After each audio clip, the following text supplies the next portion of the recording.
This weekend will be their very last. What is it that stalks the streets? Something is about to happen to them. We've already discussed this. I don't want to take any more people. We need the money. Yes, I know, but one more person isn't going to make any difference. Why was I told my Aunt Rita was dead? Isn't she? It was all before my time. There was someone in the house. Well, if you like, I'll report it. Your mother couldn't cope, Linda, because your aunt was a very sick woman. Finally, she had to be sent to a home, and that's where she died. Linda, it's Mr. Collins. He's dead. Died in his bar. Lance found him. Hey, shh. It's me, okay? It's only me. I don't know what's happening. There was somebody in the bathroom. You remember my Aunt Rita? When did she die? I'm landing.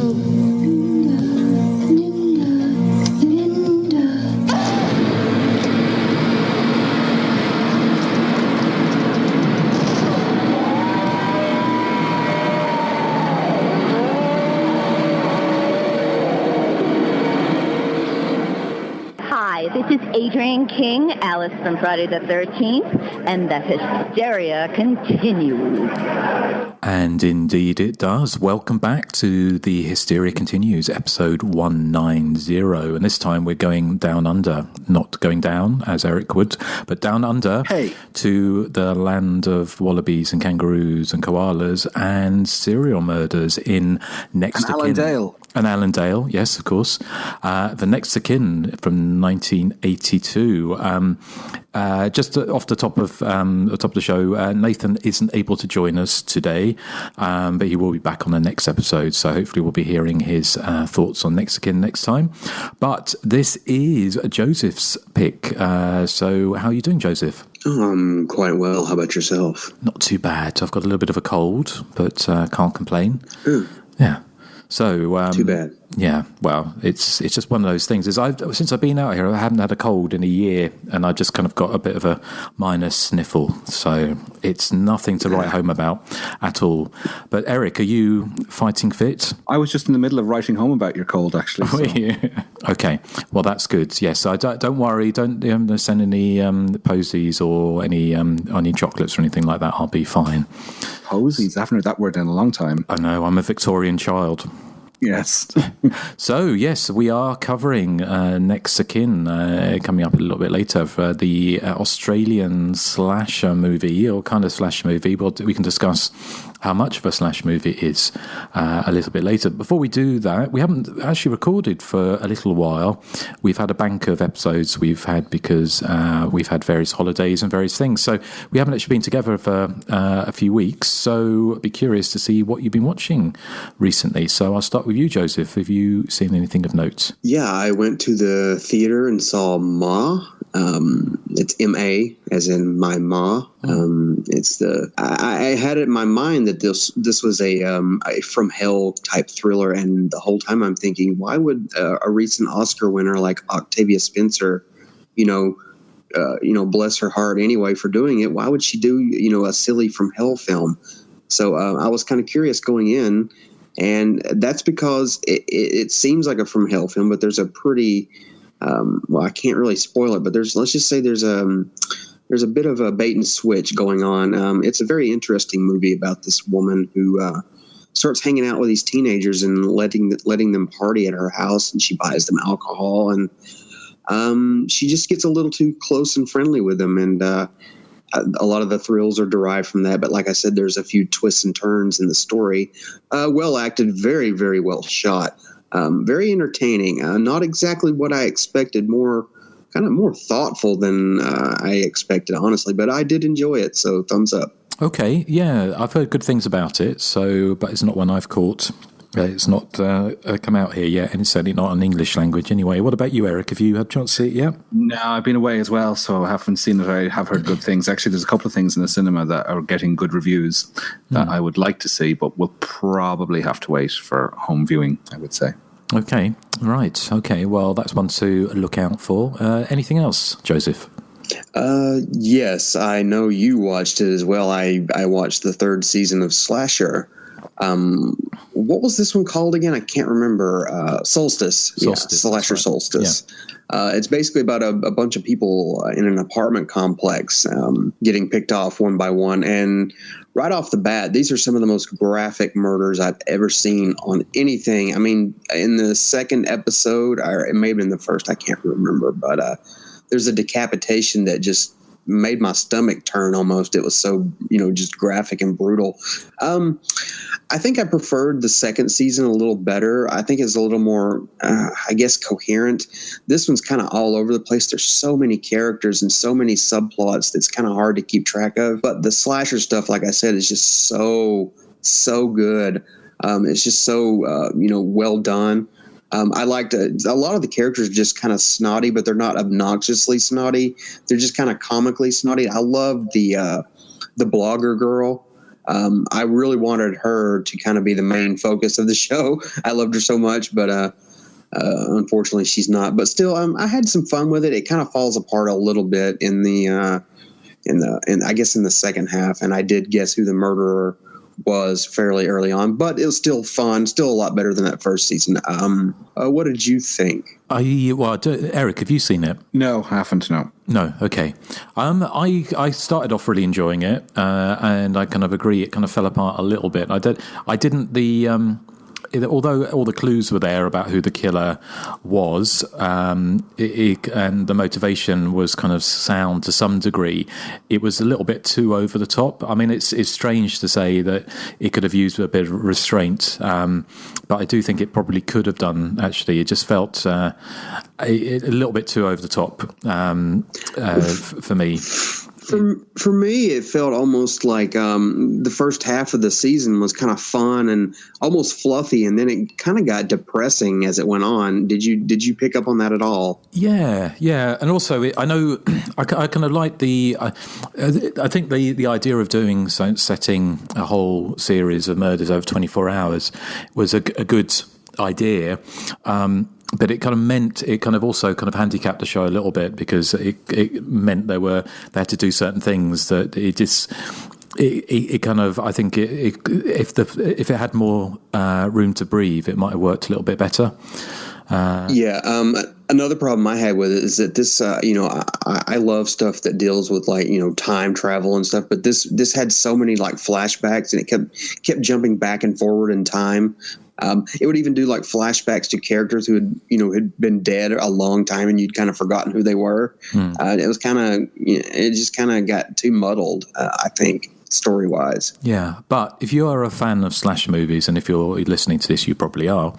I would definitely recommend watching it. It's very entertaining. It's just not. It didn't. I think the second series overall worked a little bit better. And interestingly, I mean, it's Canadian made, isn't it? But a lot of the actors and actresses in this have been in the other. Some of the other ones as well, so it's a bit of an ensemble cast to some degree. It's kind of like American Horror Story. They just keep using the same actors in different stories, but they're all slasher stories, which is what I like. But I am looking forward to. I kind of lost interest in American Horror Story after the first or second season, but I am kind of looking forward to 1984, the slasher one that's coming out. Yeah, I am as well. I mean, I'd be very surprised if they do a kind of straight ahead slasher story, though. I'm sure there's going to be some kind of twist. Yeah. It's not going to be... I'm a little worried. Yeah, I'm a little worried it might be they may bounce off that as like a joke into something else, and it just won't be as effective. But, we'll see. Yeah, I think you're probably right, because every episode or every series of American Horror Story I've seen, and I haven't actually seen that many, but it always veers off. It's a bit of a kind of a glutton in a sweet shop, isn't it? It's everything but the kitchen sink's thrown in. So I'd be very surprised if they do like a however many 15 episode season just based on a camp slasher, but it remains to be seen. Yeah, it's usually 13, I think, 13 to 15 episodes. That's one of the reasons why I like slasher, because it's only 8 episodes, so it's over pretty quick, Mm-hmm. Cool. Okay. Well, thank you, Joseph. Anything else? One more thing. I have to mention this because I have a friend on Instagram who she lives in Las Vegas, and she's like obsessed with the Marvel Comic Universe films. And, I'm always ragging on these films. So she kind of took me to task and told me to watch. We made a deal. I would watch all these movies if she would watch the same amount of slasher films that I picked, because she'd never seen a slasher film except for one of the Friday the 13th films, and I don't even remember which one it was. But anyway, I agreed. So I've watched like 7 of these damn movies, and shockingly enough, I'm not going to get into this too much, but shockingly enough, I haven't really disliked any of them except one. I've actually kind of enjoyed most of them, and I've actually loved 2 of them. So there's your progress report. I don't think I'll ever watch them again, but hey, I guess they're okay for what they are. But I am interested to see what you're going to say about the slasher films I picked, because I know you're listening to this episode, because I'm going to make you listen to this episode. So, have you assigned her any Nathan type movies to watch? I'm going to give her the mainstream stuff. Some of the stuff I like. I might throw in a couple of the goofier ones, like A New Beginning or something. Well, I'm glad to hear you haven't become completely mind washed by the superhero movies. No. That would be very strange. Like I said, there's 2 of these movies that I really liked. The first one was Thor. The first Thor, I thought it was just an overall fantastic film, even if it was a comic book film. And I liked the Avengers and Iron Man. The rest of them, I just kind of tolerated. Did you watch Ant-Man, the Ant-Man movies? No, I'm watching these in like a chronological order. Right. Ant-Man is fairly far down the list, yeah. Yeah, I got like 3 or 4 more movies before I get to that, but I am actually kind of looking forward to the Ant-Man films, because I mean, who doesn't like Paul Rudd? He's just a great guy, and he's a great Michael Myers hunter. Yes, they were turning into a superhero podcast here, but I did see Ant-Man when it came out, and I did enjoy it. I thought it was one of the best of them, because it had a real sense of humor and it had a goofiness to it that I thought was lacking in a lot of the other ones, which take themselves a bit too seriously. No, absolutely. Yeah, I'm actually looking forward to that one. And isn't Paul Rudd, I think we discussed this before, but isn't he a big fan of 80s slasher movies? I believe something I heard along those lines. Yeah. So if you're listening, Paul, and want to come on the show to discuss them, then you'd be more than welcome. So, yeah. Okay. Well, thank you, Joseph. Anything else? I feel like there probably is, but that's all I can really remember. It's still early. Okay. No problem. Thank you. Erik, how about you? Okay. Well, really only 2 to talk about. One, I did go to the cinema as well. I went to see Godzilla, King of the Monsters, which was possibly one of the worst summer blockbuster movies I've seen in a very long time. It's the reviews of it are quite marmitey. Some people are really liking it. Some people are really hating it. I'm on the hating side, I'm afraid. I just found it so mind-numbingly boring, and it's 130 minutes. I mean, the accusations made at Gareth Edwards' 2014 movie Godzilla, to which this is a sequel, was that there wasn't enough monster mayhem, but with this, the pendulum swings completely in the opposite direction, and it's just non-stop monster mayhem for 130 minutes, and it just gets tedious. I remember you were discussing The Nun when you saw it last year, Justin. You said that the problem with the film was that there was probably too much going on in it, and that it just becomes a bit repetitive and dull. And this is exactly what happens in Godzilla, King of the Monsters for me. I mean, it features Godzilla and Mothra and a few other monsters from the classic movies of the 60s and 50s and that, whose names I can't remember, but it's virtually plotless, and it has them just constantly fighting in thunderstorms, and it's edited in the same way as like a Transformers movie. So you've got this strobing light effect from the lightning that's happening. The editing is so frenetic that you just can't make out anything that's going on. You get these occasional interludes where it cuts to the human characters. I knew nothing about the film going into it, and as I was sitting in the seat waiting for the lights to go down, I looked on IMDb to see who was in the film. And the first 3 cast members listed were sort of a middle-aged woman, a middle-aged man, and a teenager. And I just turned to my flatmate, who I went to the cinema with, and said, I bet you anything that those 2 are a couple who are now estranged, but they find love again, in adversity while searching for their teenage daughter who's, on the run from the monsters. And that's exactly what happens in the film. It's exactly it, word for word. I just found it horrendously boring. I think, it's a shame, because I didn't go into it expecting it to be boring. I thought it would be kind of, fun, because I like monsters. And I think Cloverfield, for example, did giant monsters attacking a city really well. And I thought surely they can't mess this up. But they did. I thought it was horrendous from start to finish, and I couldn't wait to get out of there. And I'm sure there was, I think there was probably some end credit sequence that a lot of people hung around for because the lights stayed down as the credits were rolling, but I just got out of there. I just wanted to get home. I hated it. So is it one you're going to get on Blu-ray? Possibly not. However, on the flip side, the same week, I did finally catch up with Us, which is the new Jordan Peele movie. Well, not the latest Jordan Peele movie. I mean, I'm late to the game, I know, on this one, because I know you've seen it, Joseph. And I loved it. I really loved it. I said earlier to you guys that I accidentally read a review online that I thought gave away the ending, but it wasn't as big a spoiler as I thought when I'd read it, because there was still plenty of surprises in the film.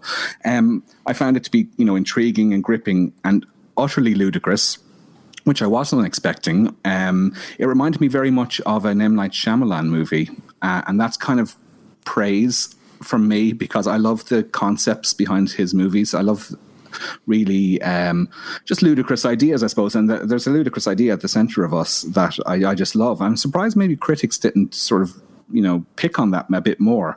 I'm not sure why, but I thought it was quite Twilight Zone-y, which I loved. And I know it's pushing 2 hours, and it might be over 2 hours, but it never got boring or dull for me. And it unlike Godzilla King of the Monsters, it starts out slow and builds and builds and builds, and so it kept me entertained. I preferred it to Get Out, and I found it, as I said, thoroughly entertaining from start to finish. It was lived up to the hype this time, I found.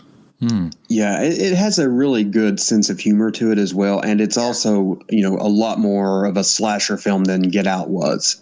Yeah, exactly. I caught up with it as well. All right, what did you think? Yeah, no, I really enjoyed it as well. I was surprised, actually. I remember being slightly underwhelmed with Get Out, and it was a little bit puzzled by why it got this massive amount of praise.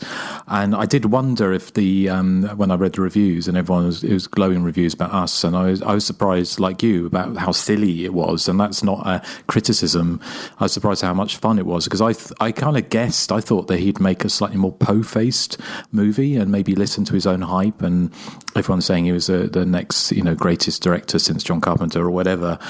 So I thought he'd make quite a po-faced movie, but in fact actually he made a far more playful and bizarre kind of movie, which is very much more like it was a slasher movie to some degree. So that surprised me. I didn't see the major twists, which I won't spoil, I didn't see coming until towards the end of the movie. But yes, I really enjoyed it. I thought it was a lot of fun, and I was like you. I was surprised with the critics being so universally acclaiming it, and I did wonder if they were all slightly worried if they kind of slagged it off, they might be, I didn't really know what I was letting myself into when I went into it. But it reminded me a little bit of is it that film, The Invitation, the one when there's the party. And those people turn up and start killing the guests, and then they realize it's happening right across Los Angeles, across Hollywood. Yeah, it has sort of that same tone. Similar story as well. Not totally similar, but flourishes. Yeah, I mean, this is more of a kind of fantasy movie, wasn't it, in some ways? I mean, I really liked it. I'm looking forward to watching it again. Now I know what, I was kind of what the actual tone of the film was, because I was started watching it and I'm thinking, I'm not sure where this is going to go. But it's a kind of recommend from me. Yeah, because tonally, for me, it reminded me, as I said, of M. Night Shyamalan movies, like the ones that were really slagged off, like The Happening, which I know is a bad movie in it, and the acting in it is appalling, which is a cue for you, Joseph, to do your line. Well, I might as well do it now because I've actually got background on Next of Kin, so what? No.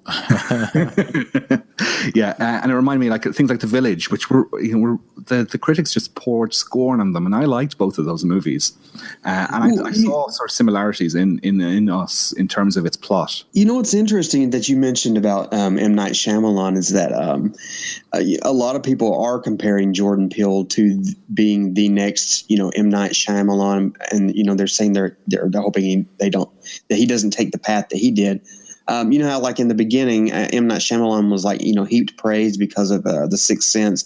And then when Unbreakable came out, everyone was like, it's a good movie. It just doesn't live up to the Sixth Sense. Now I'm saying the same thing about, Get Out and Us as I am about Sixth Sense and Unbreakable, is that they are similar in that, directorial kind of way, but I preferred Unbreakable over The Sixth Sense, like I prefer Us over Get Out. And the mainstream majority opinion is the opposite. It's kind of interesting that you brought that up. But that is all I have seen. Okay, well, thank you. Well, apart from Us, a couple of other things I saw recently. One was a film called Monster Party, which isn't the kind of Godzilla-style monsters, but it was kind of similar in some ways to, which is the one where the teens break into the house and... Strangers? No, the ones where they break in... Don't Breathe. That was it. Oh, yeah. Yeah. We've got the sort of teenagers. It's a kind of similar kind of thing, but it's kind of quite a cool concept. It's these three teenagers kind of get this gig waitressing at this exclusive party, which turns out to be a gathering of reformed serial killers who meet every year to celebrate their kind of inverted commas sobriety. I'm not celebrating having not killed anyone. And these three teenagers are there to rob the person who owns the house, and predictably things go south very quickly. So it's quite a cool concept. It veers, like Us, or much more than Us actually, it veers into comic book territory very quickly, and so much it goes very, very over the top, and is very, very gory with lots of people heads split in half and all sorts of things. But it's a relatively not big budget but medium budget movie. It looks great, but it's one of those movies that by the end it's gone a little bit too over the top and becomes a bit silly. But it was pretty tense and quite entertaining for its first half. Have either of you heard of that or seen it? No, I've never even heard of it. It kind of sounds fun though. Yeah, it's got Robin Tunney. She's the kind of matriarch of this dysfunctional family, and Julian McMahon, who is the Australian actor who's in quite a few. He's in Nip Tuck, and so there's a few kind of recognisable faces in it. It's definitely worth a watch, but it's a little bit over the top, a little bit too silly. But it's one of those films when you see it gripped me in the first half, and then I kind of get less. I guess if you let yourself go along for the ride in the second half, then again, it's one of those films where the tone kind of shifts a little bit. But it gripped you at the bottom, but didn't quite make it to the top. Well, exactly. Oh, Joseph. So, well, the second thing I was going to mention very quickly was something completely different. This is a film that I've seen on Netflix advertising. Well, it's been sitting on Netflix for the best part of a year, I kind of guess, and I've been tempted by it, but I was put off a little bit by its bloated running time. It was another Gareth film, Gareth Evans, Apostle, with Nathan's favourite Dan Stevens, who was, of course, in The Guest with Maker Monroe. Now, this is a very, very different type of movie. It's kind of set in the turn of the last century, sort of 1905, I think. And Dan Stevens plays this character whose sister has been kidnapped by this kind of religious order living on this very remote Scottish island, and where they're building this religious kind of retreat. And he tricks his way in there to try and find out what's happened to her. So the premise is not bad, and it's got some great actors and people in it. It's got I can't remember his name now. The name will come to me in a minute, but it's got quite a few recognisable faces in it. It's very well acted, beautifully shot.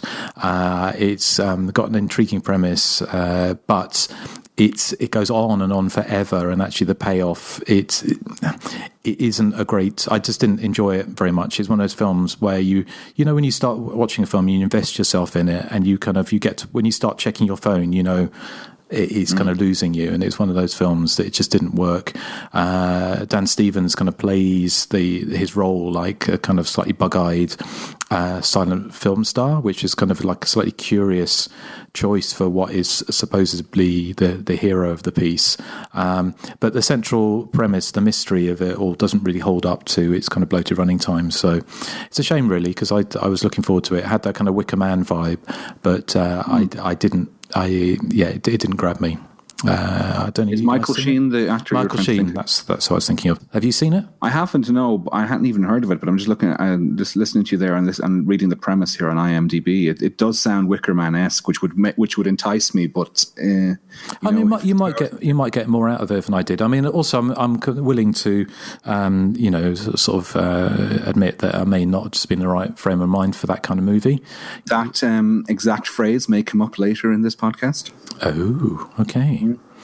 Well, is it time for? I mean, that's all I've seen of note. So maybe we should head straight into Next of Kin and Fair Dinkum. Linda Stevens was sent away from the family estate as a child for reasons she cannot remember.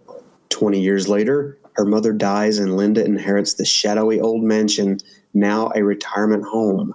Immediately, the walls close in on her. Linda is plagued by garish nightmares, haunting memories, and stealthy, watchful eyes. Her sanity badly shaken, Linda turns to her mother's diaries for answers, where she finds a deathly mirror of events. Something evil is in this house, and it wants Linda dead. This stylish suspense thriller will shock you as Linda discovers the blood-soaked secrets of Montclair. That was from the Virgin Vision VHS of Next of Kin. Next of Kin is a film I had not seen until after the fall of the VHS video store. So I was kind of late to it. I'd heard a lot of good things about this movie, so going into it, I was curious to see if it would, be as good as everyone was saying. And this is kind of a movie where you're watching and you're not exactly with it. The story is kind of, well, let's just put this out here. It's very very leisurely paced. I'll just say that. And it, for me anyway, it wasn't all that engaging, but at the same time, there's always something going on in this film where there's like little noises or little like camera flourishes that's telling you something is about to happen. You need to stick with this. You need to focus and pay attention because something's about to pop off any second now. So there's something outside of the plot that just kind of keeps you hooked until the third act of the film, where the film really becomes just kind of demented and it lets loose and quite scary in a lot of spots. Very, very, atmospheric and chilling, very creepy. I really like the lead girl. I like John Jarrett as Barney. He looked so much different here than he did in Wolf Creek. I do have a lot more to say about it, but earlier in the week, Erik was telling us about some mixed feelings he had on the film. So do you care to elaborate on that, Erik? Yes, well, like the adhesive used on many a popular brand of plaster, I had an odd reaction to Next of Kin. I'd never seen the film before, but I picked up it came out in Blu-ray earlier this year in a number of territories, including the UK and Ireland, and I picked it up, but only got around to watching it this week. And I was watching it as I was on Facebook Messenger to you, which probably says that I wasn't exactly engrossed in the film on my first time watching it. Justin said there that, maybe I just wasn't in the right frame of mind to watch it. And I think that is the case here because I sat down to watch it because I had to watch it for the podcast, not because I was in the mood to watch a movie. And maybe that sort of was influencing my opinion. But for that first half, I found the film way too slow. I found it quite cold and detached. And as I said, I was chatting to you guys on Facebook, and I was saying like it was 47 minutes into the film, and I just wasn't feeling it. I felt it was meh. And I'd read Justin's review on Hysteria Lives, where he gave it a high praise indeed. And I was like, I'm just not getting it. I don't understand where the the hype is as such for this film. But then, just as I said to you, in that message, I'm not feeling the movie, things started to happen, and it really kicked into gear, not in a high octane way, not in a Godzilla King of the Monsters way, thankfully, but the setup from the first half really begins to pay off, and you begin to feel rewarded for sticking with the film. And I encourage anyone who's not feeling the film for the first half to just stick with it, because the second half really does, things do pick up. I've watched it sort of twice subsequently since Thursday night, because there's 2 commentary tracks on the Blu-ray, and I'm seeing like, okay, I missed this when I was watching it at first, and if I'd been paying attention rather than being on Messenger, maybe I would have enjoyed it more, because I thought it was a fine movie indeed. Very much a film of 2 halves, as I'm saying. It's not a popcorn movie by any stretch of the imagination. It reminded me, in terms of its pacing, of something like House with the Laughing Windows, which is another film where my first time watching it, I was like, this is painfully slow. When is something going to happen? But on subsequent viewings, I think it's a bit of a masterpiece. And I think that could happen with me with Next of Kin, the next time I sort of sit down to watch it, when I'm actually in the mood to watch a slow burn horror film. So there's loads in the movie just worth pointing out. I love in the early parts. Sorry? Did you say there's loads in the movie? Oh, just Joseph. What? Don't drag me into this. I know, it was force of habit going, oh, Justin. Sorry. How can loads be? Oh, you just find rudeness in any kind of word. Well, it's a very, very common colloquialism over here in the States. For what? For cum. Yeah, I know, but in Ireland we use it as a quantifiable word.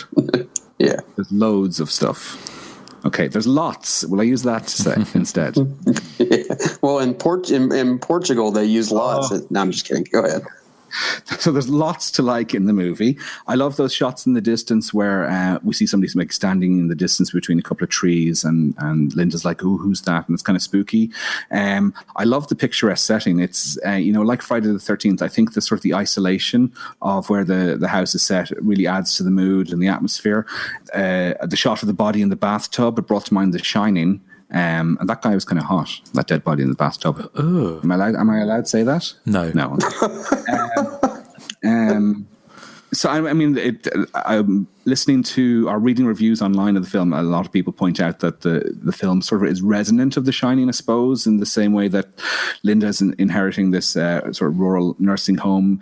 It's kind of like Jack Torrance becoming the caretaker of the Overlook Hotel, which is in the middle of nowhere as well.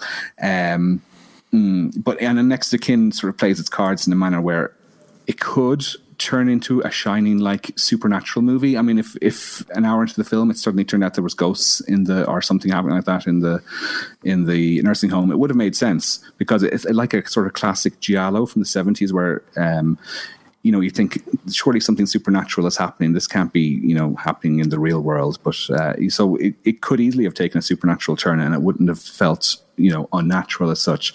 I love there's a shot where Linda's looking out the window and she sees her friend Carol in a car, and she's like, "Oh, what's Carol doing down there?" And then the camera just pans slightly to the left, and we see that Carol is lying there dead in the passenger seat. And I thought that was really creepy. And as I said, the second half really picks up, and you get tons of incredible camera work that Sam Raimi would have been proud of, including this stunning sequence of Linda running in slow motion down a corridor with the camera dollying overhead like something from The Evil Dead. And I thought that was incredible. So the second half of the film really won me over. To such an extent that it went from being a sort of a meh movie to a ooh movie, and that's high praise. I like some of the scenes where like stuff, nothing really comes of the scene, but at the same time, you said comes. Yeah, I did. But at the same time, it's just the way they're shot. They're so creepy. Like the one scene where she goes in and the dead body is uncovered and it's just kind of staring at her. And then she turns around and she sees the old woman just kind of staring at her, and nothing really comes of the scene. But at the same time, it's just so kind of creepy for some reason. But Justin, what did you think of Next of Kin? I haven't seen it for quite a while, and I remember I gave it a very glowing review on Hysteria Lives. I forgot it was such a slow burn to start off with, so I can see where you're coming from, Erik, with that, as it were. I love it. Very much is a film of two halves. I think because I've probably seen quite a lot of Australian cinema. It didn't surprise me. I thought it was interesting that it started off and it had that typical kind of Australian gruffness. When it started the film, it was that kind of small town. She goes, the main character goes into the petrol station kind of cafe, come diner, and it's very Australian. Everything is very Australian. You know, they're very kind of gruff, and they're, you know, the most exciting thing they've got a new public toilet. So. But it's interesting the way, as soon as it gets to Montclair, the retirement home, this kind of gothic retirement home, the whole film takes on a much more gothic tone. Everything is very un-Australian in a lot of ways. And I think that was definitely what the director was aiming for. Certainly, having listened to the commentaries, that he wanted to make a kind of European-style horror movie, which kind of kicked against the traditions or what was fashionable at the time in the American slasher movie. It was interesting when you were sort of saying about the nods to The Shining, because without jumping ahead too much to behind the scenes, the commentary track with the director and the producer said that the Shining was in release or hadn't come out yet when they were filming, which suggests this was filmed late in 1980. False. I have done some research, and I can give you filming dates, and it was a year after The Shining was released. So they're telling Porky Pies. Mm-hmm. Okay, right. But they did say that in the commentary, didn't they? They did. Yes, but I suppose it's 40 odd years ago, isn't it? A few lapses of memory. In fairness, they mightn't have seen The Shining at that stage because it would have been a relatively new film, I suppose, or whatever. But it had been over a year in release in the States. Interesting. Okay, because I know but of course they're in Australia, and I know that The Shining, I think it came out in May or something of 1980 in the United States, and it didn't come out until October in the UK. And back then, and we've spoken about this, is that we're fairly used to films coming out almost immediately worldwide to stop kind of piracy. I kind of guess online piracy, but back then, quite often films wouldn't come out for 6 months, a year after the American release. So anyway, just back to the film. So it kind of takes that veer into this kind of gothic feel, and everything. It permeates kind of everything, and it has that kind of slow burn feel, which I don't mind, and I quite enjoy. I think once again, it's one of those films that if you revisit it and you kind of know what you're getting in the terms of pacing and things, it's something you can actually kind of enjoy that possibly a bit more.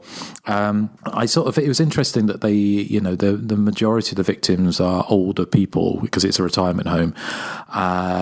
So there was a film that not many people have seen. It's from the early 70s or mid 70s called Homebodies. And it was about a group of pensioners in an apartment block who start murdering people because they're going to knock it down. And it's a kind of different feel to that, but there's kind of having this kind of much older kind of characters being bumped off is very atypical for the kind of slash movie at the time, when of course the majority of the focus would be on sort of nubile female and to a less extent male flesh. So in this, you could on that note, Justin, you could also compare this film to Scream from 1981. It's an older cast and it's very deliberately paced. Very, very different movies, but at the same time, very similar, like you were saying. Yeah, exactly. I mean, with that one, obviously, it goes, Scream 1981 very much kind of goes off onto that supernatural tangent. Whereas this, all the way through it, you're not quite sure whether or not this is a kind of there is a supernatural element to this, and it turns out there isn't.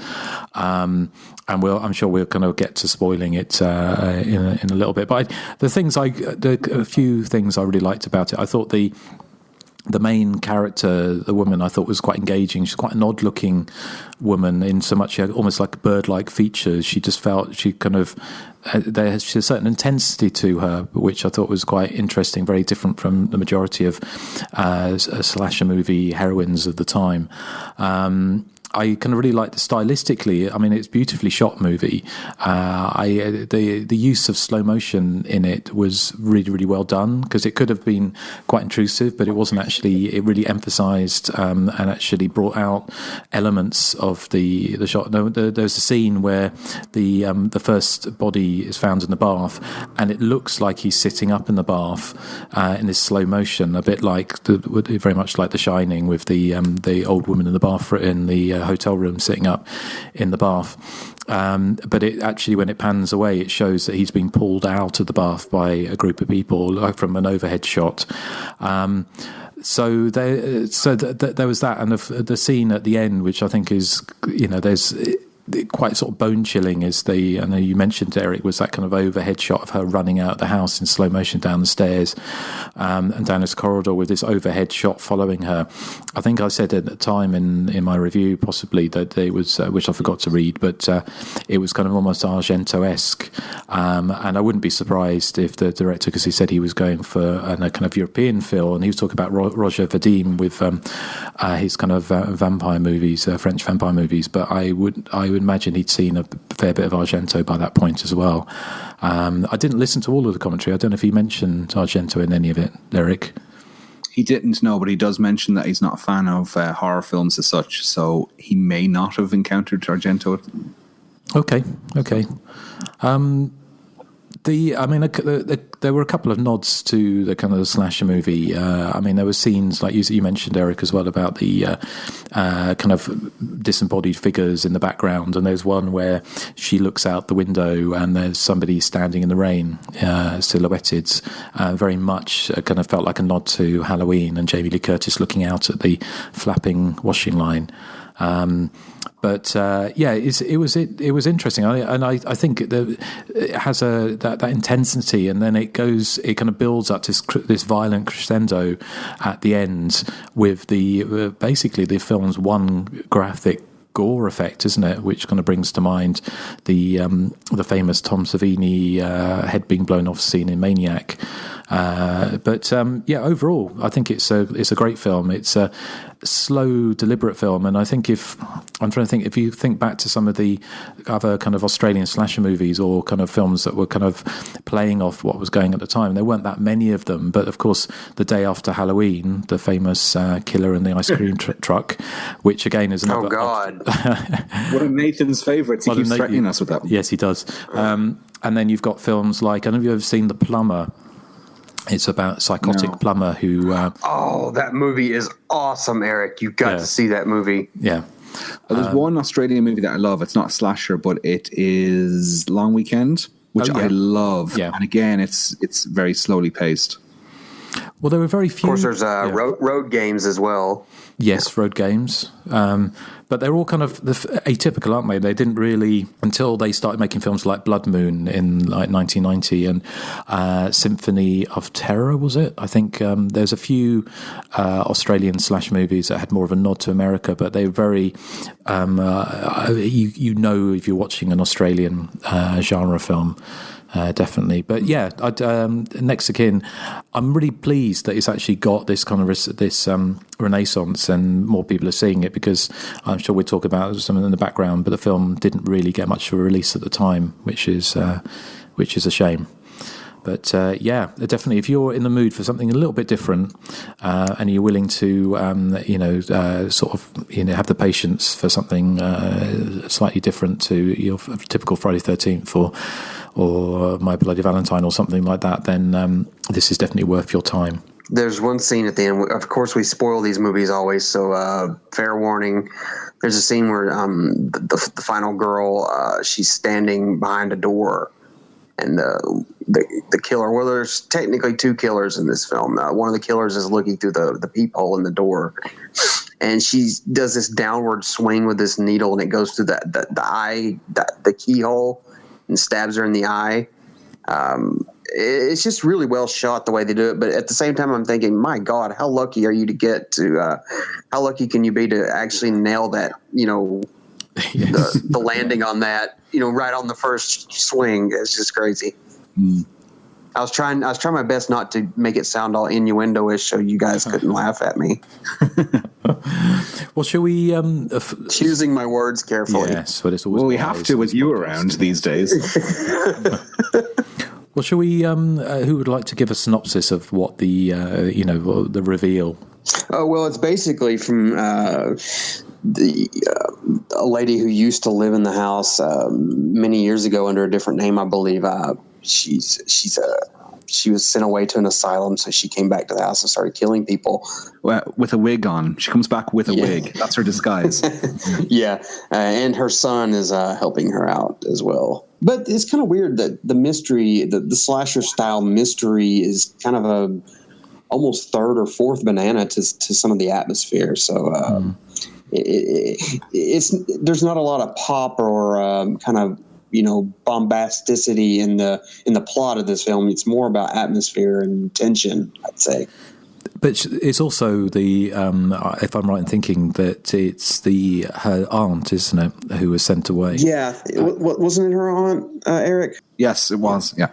And was she kind of recreating? I kind of got the impression, I mean, it might be wrong, that she'd murdered people in the nursing home 20 years ago and was sent away to an asylum, was coming back and recreating those deaths, wasn't it? Because in the final girl's mother's journal, she was saying that they found this man dead in the bath, and it seemed to be recreating these murders. Kind of like a copycat. Yeah, and the film ends in this scene that it kind of mirrors the beginning, because it's one of those, it's a curious kind of stylistic choice, because the film starts with about 20 seconds or 30 seconds from the end of the film, which shows her all bloodied and bruised at this gas station, and then it does this flashback without actually explaining anything, and I kind of guess it just expects you to realise this is kind of the whole thing is then flashing back to what had happened before. But there's this great scene at the end where she's at this abandoned, but there's this gas station kind of cafe, and there's just this kind of 10-year-old boy there as well, who's also appears at the beginning of the film as well. And they're sat there, and for some reason she knows, I don't know quite why she knows, but she does know that the one remaining baddie, the son of the woman, who is incredibly sinister, isn't she, when she takes her wig off and her eyes, she's got this amazing kind of maniacal totally look. Mrs. Voorhees. Totally Miss Voorhees. But she's waiting for him to turn up, and he does, and he comes smashing through, drives a truck into the cafe, and there's a great slow motion scene of them running away from that, and the kid falling backwards off the chair, all in slow motion, and ends with his head being blown off with a shotgun. Not the kid, but the baddie. And the other slow motion bit, which I loved, was the bit where she stabs the woman, her aunt, through the door, and she's on the floor, and she's runs over her, and she'd knocked out the other baddie, and she's running away, and she's got this like a brunette Jan Brady in slow motion with her hair going backwards and forwards like a pendulum, and she's running out the door. And I kind of expected, it's in such slow motion, it almost seems like it takes 5 minutes for her to leave the bathroom to come out, but that tension there is so well done, because you keep on expecting either the son to jump into frame or the aunt to kind of sit up Michael Myers like in the background and start coming after her.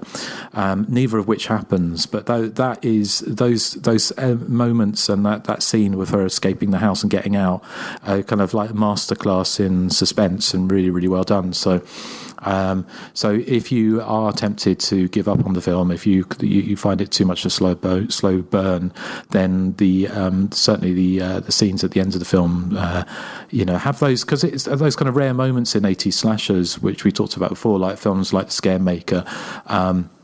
The ending of that, where it's obviously a much sillier film, Girls' Night Out, Scaremaker, but has those kind of, or Sleepaway Camp, where you have those moments at the end of the movies which have such kind of impact, because they're so out of left field, or they're so kind of bizarre, or out of character for the rest of the film, and so for this film to be such a slow burn, and suddenly it just kicks into this kind of high octane but ironically slow motion the crescendo is it's definitely worth checking out if you've not seen it already. Yeah, it's very unusually shot, and a lot of the shots, according to some of the background I got, were kind of serendipitous, like the end shot where they're driving away and there's the explosion, and they turn to see the diners exploded. Now, that originally they had intended to shoot that head on, but they'd messed up. They were going to turn away from the vehicle and then show the explosion, but they turned away halfway from the characters before the explosion, so it's kind of like they're reacting to the explosion, and it just works very well. Yeah, a lot of the shots are kind of like that, just where it's not focusing on an object in the foreground or the background, but it's kind of focusing on characters' reactions to these things that are happening. It's just very unusual camera work, very well done. Well, shall we get onto some backgrounds, seeing as we're at that kind of time? What? No. Yeah, why not? Yeah, I have a little bit this week, actually. Next of Kin was apparently filmed all over Australia and New Zealand, and in so many locations, rather, that it would take way too long to list them all here. Obviously filmed in Australia. I didn't know anything about New Zealand, but apparently a few locations in New Zealand for some piecemeal shots. This is one of Quentin Tarantino's favorite Australian films, apparently.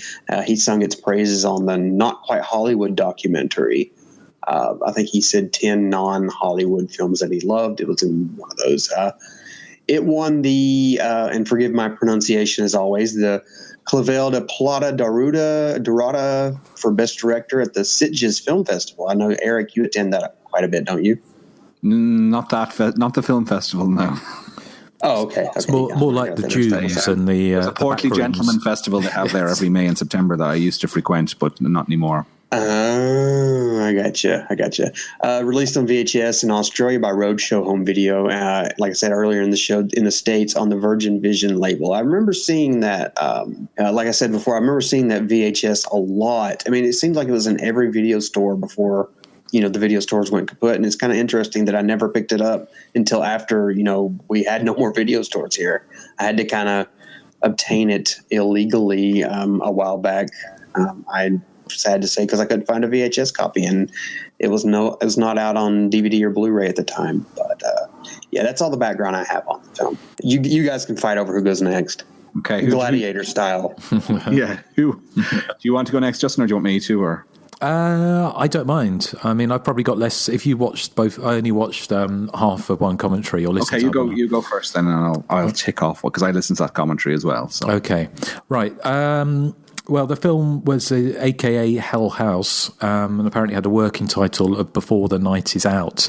The film started, originally there was a script, I think from back in 1979, of a black comedy called Sticky Ends, as it were, which was about a group of caterers killing off people in a retirement home, and so they kept some elements from it, but it became not a black comedy, but very much more horror movie. Joseph, you touched on the fact that Quentin Tarantino really liked this movie, and apparently he was famous, I think, for doing screenings of his house of films that and buying up prints of films and showing to people. And apparently, when he was making Kill Bill, he got the cast and the crew to come up to his house to watch Next of Kin. The film, I used to have it on VHS, and it was a pre-cert, so it obviously did get a release in the UK, a kind of legitimate release. And I know on the commentary, the director said that the film got caught up in a kind of legal wrangles and didn't get a cinema release in Australia or anywhere else, I don't think, which is a shame because I'm sure it would have looked great on the big screen. And he said that he got like a bootleg release on VHS in the United States, but certainly got legitimate, I presume it was a legitimate release on pre-cert video because I had the old tape at one point. It was shot in 50 days. Jackie Kerrin, who's the lead in this, it was her only feature film. She did a lot of TV, and I think still doing bits and pieces today. But she was also in, probably along with most Australian actresses, in Prisoner Cell Block H at some point. So I'll leave Erik to talk about John Jarrett as Barney and his future roles, because I'm sure you can fill us in on that, as it were. Okay, well, obviously, Joseph has already mentioned he went on to be the villain in the Wolf Creek movies. He was also in the Killer Crocodile movie Rogue, and as Quentin Tarantino, as we said, is a big fan of Next to Kin, he also landed a role in Django Unchained. The filming dates, this is what I've come up with. They said it was filmed under the 10BA scheme in Australia, which allowed tax concessions to filmmakers, and that's scheme only came into operation in June of 1981, and they mentioned on one of the commentary tracks it was filmed in the summer, and another one that was filmed in the spring. And in the southern hemisphere, that would place it somewhere filmed between maybe September and December of 1981. So that's why The Shining, I reckon, had been out a good maybe year and a half by the time they filmed it. Not that I'm accusing them of plagiarizing, because I don't think there is that much similarity between the two films. Cinematographer Gary Hansen had previously worked in Harlequin, which is another Aussie classic horror movie. He sadly died in a helicopter crash along with the assistant cameraman on Next of Kin when they were filming a commercial in early August of 1982. And that was just a little over 2 weeks after the very famous incident, which similarly happened on the set of Twilight Zone, the movie. They wanted Vangelis to do the score. He was, hot property at the time, because he'd just done Chariots of Fire, but he was unavailable. They were big fans of Tangerine Dream, so they hired their one-time member Klaus Schultz to do the score. While they were waiting for him to compose the music, they temp scored to the film with some of his back catalogue, because he had a lot of electronic instrumental music, out there in the public domain. So when he delivered the score for the movie, the filmmakers were not happy with it, and they just asked, "Can we license some of your existing music and just use it as such?" So they basically used the temp score that they went with. As you were saying, after the film was completed, the film company, who were called Filmco, got into financial difficulties, and the rights to the movie went into kind of a legal loophole and into kind of a void, which kind of prevented it from getting any kind of decent release either in Australia or internationally. But as you said, it did turn up on VHS in the UK, and I'm assuming it must have got one in America as well if Tarantino had seen it. Jackie Kerrin, as you said, did a lot of TV after that. She's now a children's author, and she does a lot of spoken word appearances at like poetry festivals and things like that. She's on the second commentary track actually on the Blu-ray, which actually it's released by Second Sight on Region B, which is the UK and Ireland, but it has a Region A release as well from Severn, and which has the same extras as far as I can tell. And it's well worth picking up, because there's actually tons of extras on that, including details of a deleted scene. Now, there's no actual footage of this deleted scene, because it doesn't exist, but it's shown in a series of still images, which proves it was filmed but just wasn't used. And it goes like this. Rita stabs the screwdriver, whatever it is, through the keyhole, Linda does, but she misses Rita's eye, it turns out. Rita has not been killed. They meet up in the kitchen then later on, Rita, Linda, and Lance. Lance gets killed. There's a big fight sequence like Mrs. Voorhees and Alice in Friday the 13th, and Linda pours a pot of boiling jam on Rita's head, which causes the flesh to sort of peel off her face and that. And on the extras on the Blu-ray, you can see the makeup effects, and they're really actually quite good. It's very like Pamela Susan Shoop in Halloween 2, that kind of effect. And that we think that's the end of Rita. We think she's dead now. But then in the scene at the end where they're in the ute, or truck as we would call it outside of Australia, when the camera pans around to see the exploding building, the building explodes, and then Rita sits up because she's in the back of the ute, and she looks like she's about to kill Linda and the boy who are in the car, but then they hit a bump in the road and she falls out, and that's the end of the movie. And that apparently was all filmed, because you can see still images and outtakes and that on the Blu-ray, which also has a great I love these features. I mean, it's kind of nerdy, but I love features where it goes back to the original locations and shows you what they look like now. So there's that feature on it as well, which I always find really interesting for some reason. I don't know why.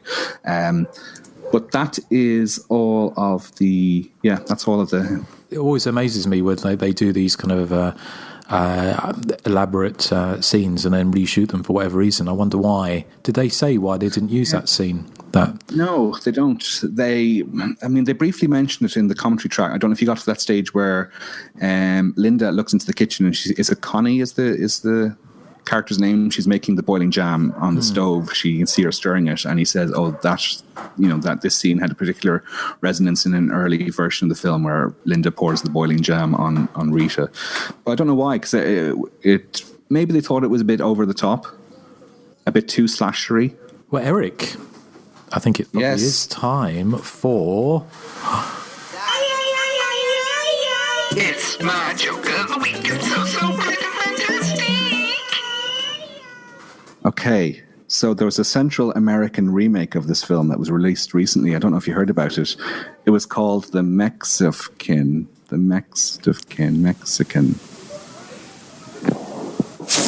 Look, it was 5 to 11. We were about 5 minutes away from recording, and I realized I hadn't come up with a joke. There we go. Oh, Erik. Cunt.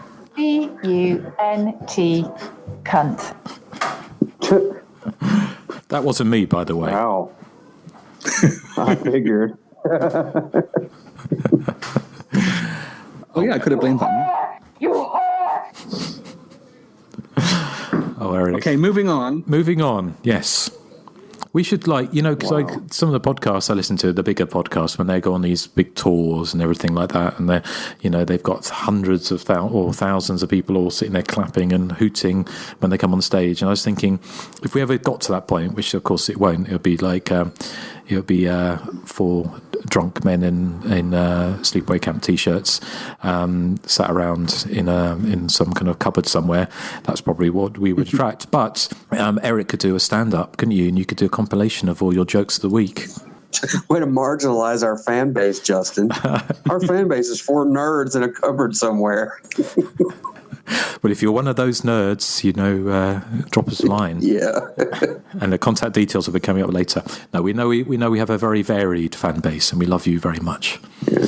So, feedback. From Facebook, J.W. Durbin says, the eternal question is this Australian horror on par with houseboat horror? Only a lollipop-munching owl might know. Nice atmosphere fills the eerie mood. Something sorely needed for spooky house flicks. In my opinion, she should have left her mother's diary alone. Such disrespect. I enjoyed this movie, but it is a slow burn, as they say. So make sure you are in the right mood for it. Dane Damage Dregan says, this movie's awesome. Not in the colloquial sense. I feel awed by it.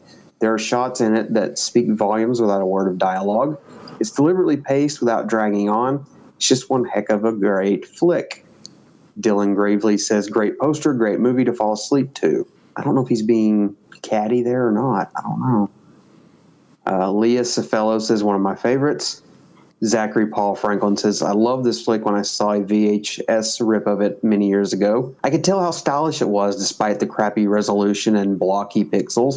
The slow-mo image of the tumbling sugar tower is a true highlight. And I forgot to mention that scene. That scene is fantastic, where she's building that kind of house of cards out of sugar cubes. And it's building to something. It's just a great scene. Anyway, he says, Next of Kin is for sure a slow burn. I showed it to some friends, and they couldn't get into it. Personally, I love the gothic atmosphere and dread that builds throughout. The big reveal still manages to pack a punch, and several set pieces are truly chilling. Amanda Reyes says Next of Kin just screened at the Austin Film Society earlier this year, and it's amazing. Very stylish and moody with a few really great oh my god moments.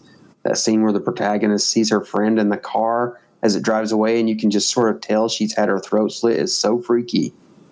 Also, John Jarrett was a legit hunk. He was so hot in this and Picnic at Hanging Rock. I had a hard time believing it was the same guy from Wolf Creek.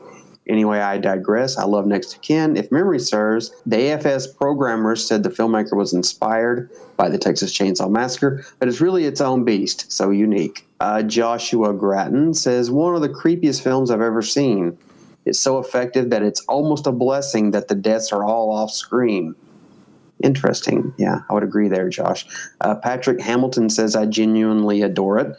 Ozploitation has the best third acts. Andrew F. Moncrief says, seen it twice. Rewatched day before yesterday. It's great. Can't say I understand the plot completely, but this movie is mostly about mood, visuals, and sound design, and Tony Williams directed the hell out of it. Blaine Geyser says, tense little forgotten gem. The last 30 or so minutes is where it really shines. The wheelchair gets me every time, and God, how did I not mention the wheelchair? Oh my God, that scene. Severance Blu-ray release looks great as well. Overall, creepy little gem. Just reading some of this feedback, I'm just remembering little scenes in this film that I loved. It's a great movie. James Binge, I don't know, Minge? James, I'll just call you James. James just picked this up and is planning to watch it soon. So good luck, James. Don't Look Behind You says, as far as Ozploitation is concerned, bottom of the list. Sure, it's stylish and moody, but equally plotting and nonsensical. I waited years to watch it, got the Severin release, and honestly was fairly disappointed. Sorry, Don't Look Behind You. On our forums, Tristan Comer says, not my favorite of the Australian slashers, but it's still a slow burn that has earned all of its praises and then some. From the bloody water fountain to John Jarrett's corpse coming at the heroine out of the darkness, the last half hour in particular stays seared in the memory. Tuzotonic says, I can finally stop complaining that you guys haven't covered this. To me, it is the best Australian slasher movie. Throughout the film, you get the feeling that something's off and not quite right. As in many Australian films, the atmosphere is excellent. Mr. Palmer says, I'd probably say it's my favorite Aussie slasher film, too. Like mentioned, the final half hour is fantastic. On Instagram, Arkham Sunset says, good atmosphere, though I don't think it was as interesting as Tarantino says. I'll forever associate this film with old dead and bloated men in bathtubs. Kind of like Eric's typical Saturday night. Well, maybe not dead, but bloated men in bathtubs is Eric's typical Saturday night. I suppose. You would agree there, wouldn't you? Yeah. Eugene Weaver says decent enough, but I was a bit bored with it and never understood the Shining comparison. Good Blu-ray release, though, from Umbrella. Is Umbrella the same as Severin?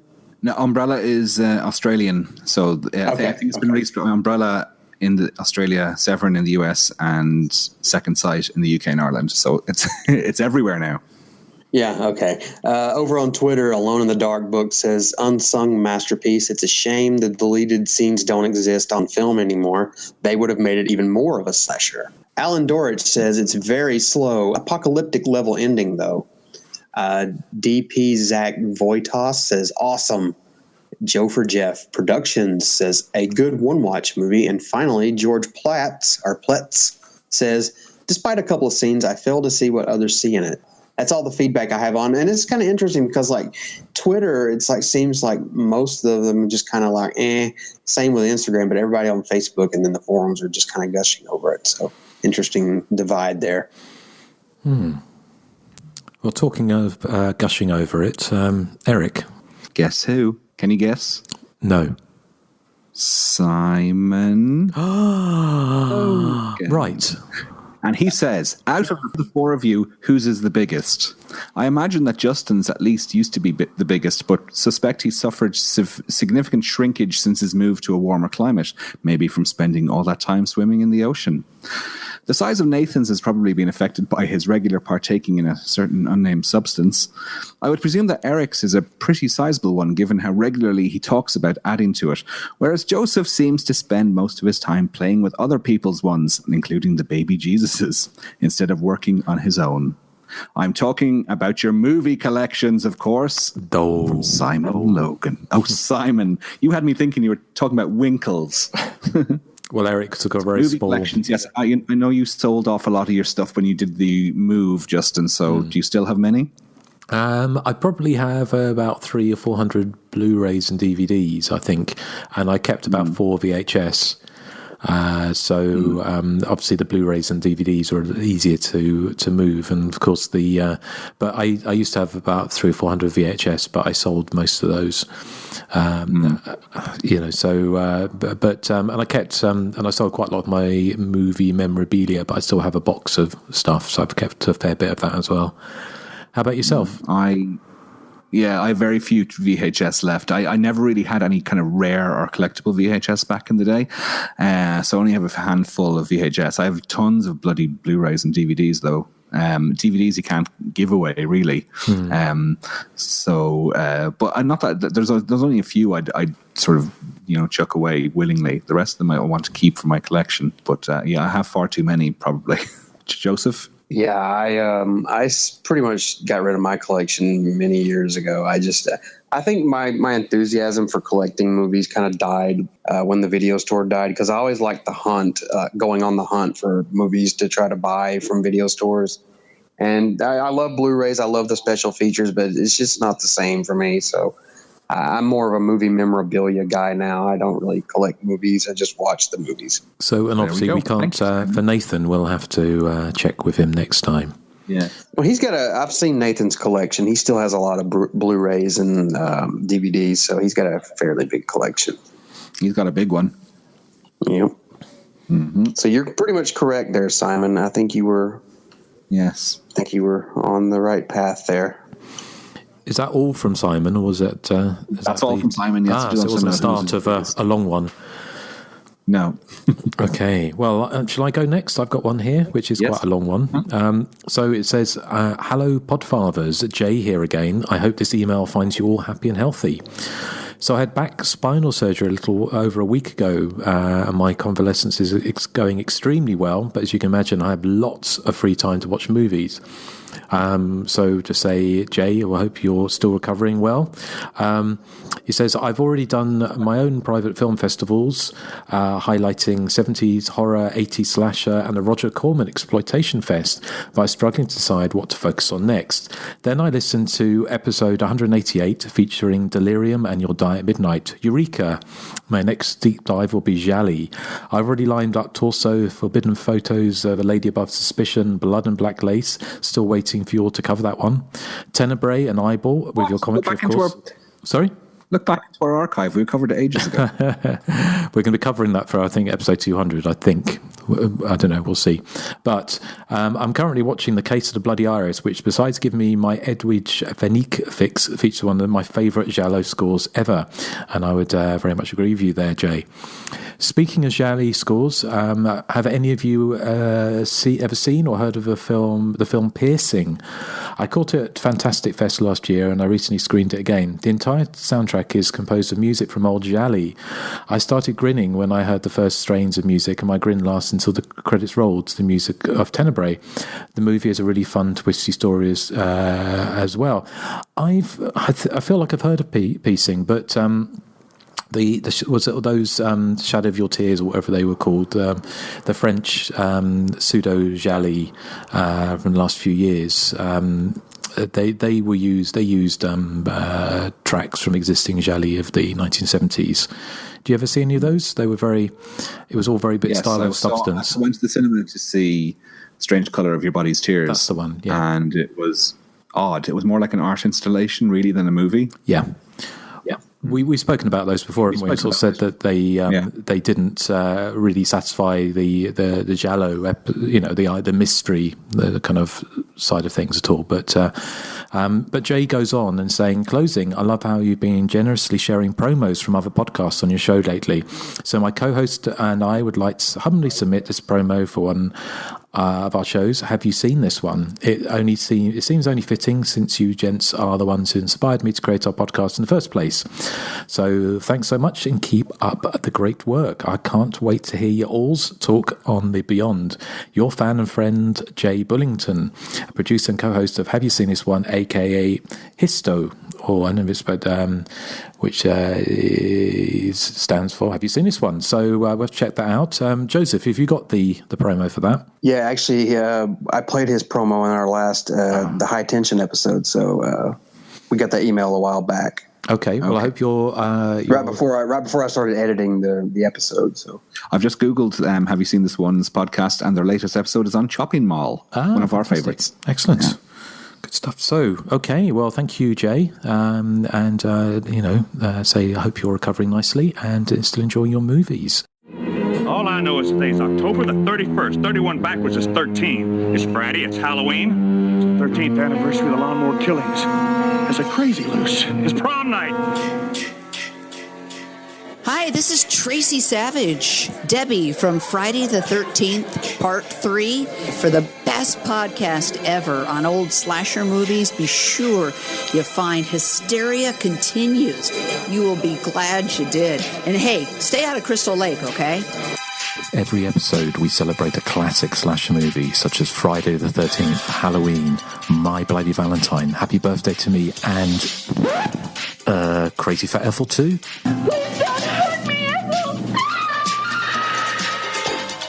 The Hysteria continues, bringing slash with panache since 2011. Listen on Apple Podcasts, Stitcher, and all good podcatchers. Hello, Headites. While Brandon goes to write down some more puns that Christian will threaten to leave the show over, and Dave goes to look for more red lights for that room of his that clearly doubles as a European whorehouse, please allow me to tell you about another great horror podcast, In the Mic of Madness. We also have what most shows only talk about, tits, real ones, on a real girl, and we call her Becca. She even knows some shit about movies. My other co-host, Brad, sometimes can get so loose with his lips that it's left on the cutting room floor due to the cease and desist orders. I will warn you up front that our show is not for the faint of heart. We speak fast and loose with our words and tend to offend as much as we entertain. We grew up in far less sensitive times, and our banter reflects that. We focus mainly on ultra-low-budget cinema that most people either ignore or pirate. We also interview filmmakers and actors you've never heard of and get them to say stuff they'll probably regret once you have heard of them. So come on over and join the fun at In the Mic of Madness, where overlooked films get their fair shake. Thank you for everyone who's written in. It's always a pleasure to hear from you. So keep on doing so. And we'll be announcing at the end of the show, which is rapidly approaching, what our next pick will be. And again, also would like to say a big thank you to all our Patreon supporters. We're just about to record our top 3 pre-1970 horror movies, which you can listen to exclusively if you are a patron on the show, which you can do for as little as $1 a month. And it helps keep the show on the air, and also you get access to all the shows early. So again, thank you very, very much to everyone who's done so.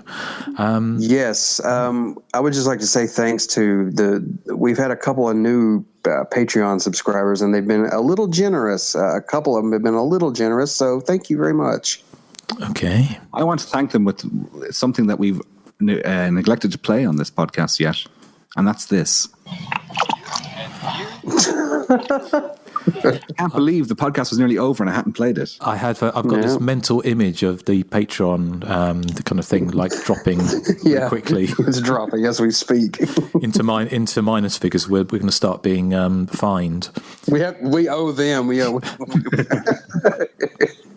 Yeah. So yes, well, thank you. So what are we covering next time? It's Nathan's pick next time, isn't it? We're going to plot. We're going to cover Cannibal Camp Out.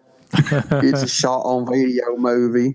Thanks, Nathan. Yeah, thank you, Nathan. Yeah, so from one extreme to another. Cannibal Camp Out. It's a late 80s, or I think it's late 80s shot on video.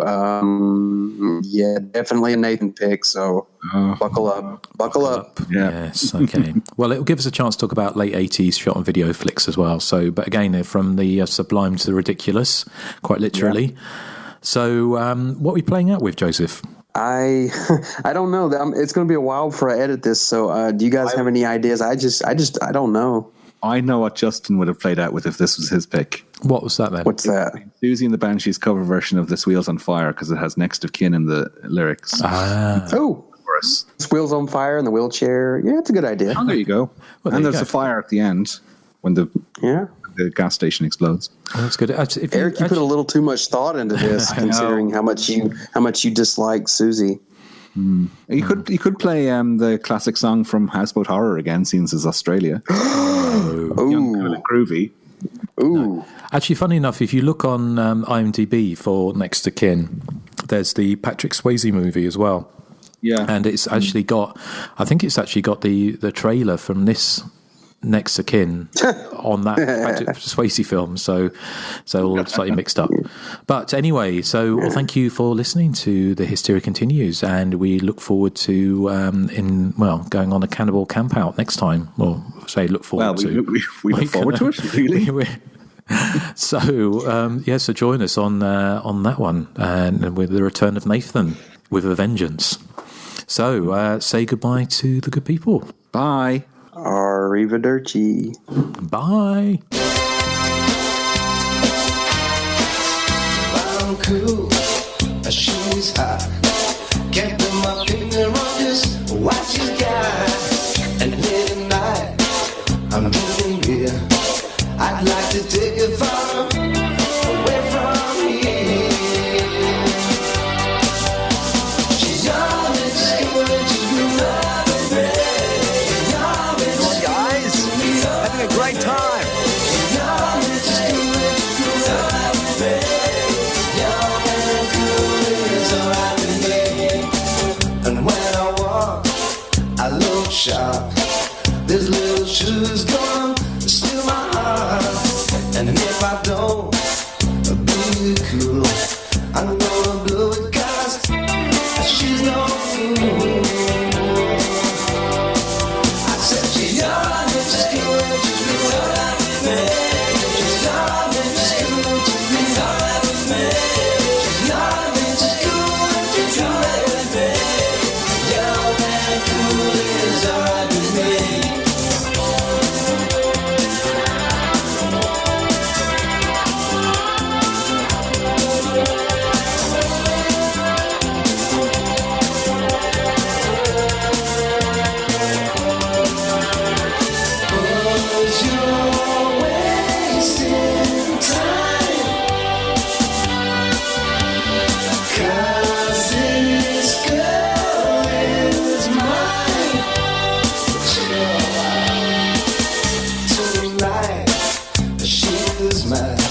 I wouldn't hurt her 'cause I'm not that kind. And she's hot in bed.